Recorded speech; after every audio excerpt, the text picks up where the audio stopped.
السلام عليكم. عليكم السلام ورحمة الله وبركاته. تعرف ان انت محظوظ؟ ليه يا عم خير؟ يا عم احنا هنا في برنامج ديني اهو وبنسال اسئله دينيه.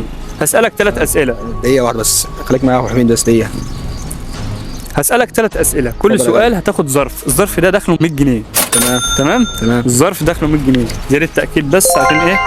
المصداقيه. تمام. تمام. السؤال الاول بيقول: كم عدد مرضعات النبي صلى الله عليه وسلم؟ كم عدد مرضعات النبي صلى الله فكر عليه كده وسلم؟ وقلب دماغك عشان تجاوب صح. الإجابة من أول مرة. قدامك أنا 5 ما أعرفش ثواني عشان. السؤال ده هو اللي أعرفه يعني ستنا حليمة. لا أنا عايز الإجابة كاملة. مرضعة نبينا. لا الإجابة كاملة، هي منهم بس أنا عايز الإجابة كاملة. تمام؟ تمام يبقى كده السؤال ده مش هتأجب عليه. تمام. اللي عارفه. لا مش عارفه. تمام. نبدأ السؤال الثاني. اتفضل. جاهز السؤال الثاني يعني؟ اتفضل عادي. تمام. السؤال الثاني بيقول: من هو الصحابي الملقب بسيد الفوارس؟ الصحابي الملقب بسيد الفوارس. ها. الصحابي الجليل أبي موسى الأشعري. أبو موسى الأشعري. أول 100 جنيه. أول ظرف تمام. أهو. تمام. ماشي. السؤال الثالث بقى، وده لو عرفته ان شاء الله تبقى انت راجل ما شاء الله يعني عارف في امور دينك وراجل صالح يعني باذن تمام. الله، وانا حاسس ان انت منهم يعني. ربنا يخليك. بسم الله. يعني نبدا السؤال الثالث. اتفضل. اتفضل. نبدا السؤال الثالث ونقول ايه بقى؟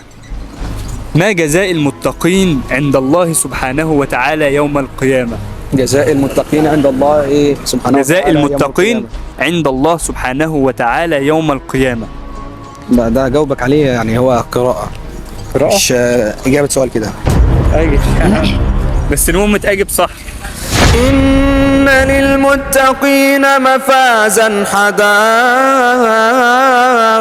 وأعنابا وكواعب أترابا وكأسا دهاقا لا يسمعون فيها لغوا ولا كذابا جزاء من ربك عطاء حسابا رب السماوات والأرض وما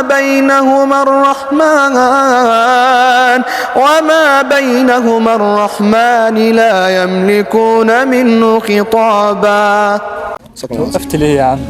وقفت حلو ليه كده. بجد؟ حلو كده. وقفت ليه؟ حبيبي. ما شاء الله عليك، ايه الجمال ده؟ انا سرحت معاك والله. والله سرحت معاك. ربنا يخليك يا غالي. انا مش عارف انت يعني ما شاء الله ايه الجمال ده. اهم حاجه على قدنا كده. بس الظرف الثاني. تمام؟ تمام.